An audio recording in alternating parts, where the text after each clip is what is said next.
วันเวลานาทีจะหมุนเปลี่ยนไปทะเล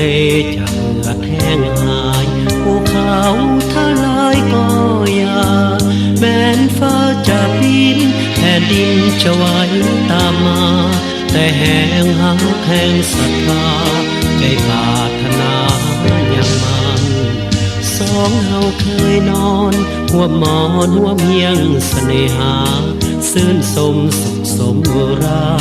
บัดนี้ต้องมาไกลกันน้องอยู่อย่างใดสุขใจหรือเศร้าโศกสัน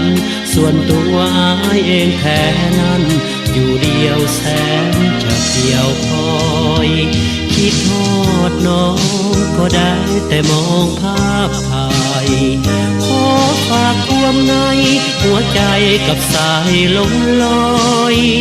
ว่าอายยังหาทุกวันยังคอยคิดถึงอายเพียงน้อยแต่บ่น้อดวงใจถึงเฮาไกลกันจะนานจากฟ้าจากปี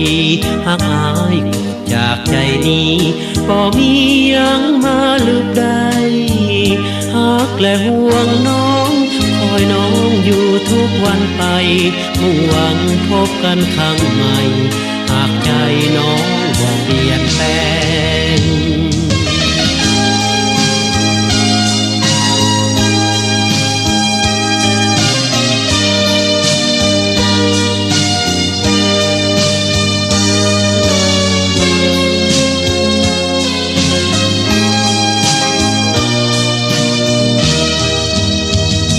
คิดทอดน้องก็ได้แต่มองภาพถ่ายขอฝากความในหัวใจกับสายลมลอยว่าอายยังหาทุกวันยังคอยคิดถึงอายเพียงน้อยแต่บ่น้อดวงใจถึงเฮาไกลกันจะนานจากฟ้าจากปีหากอายจากใจนี้บ่มียังมาลืมได้หากและห่วงน้องคอยน้องอยู่ทุกวันไป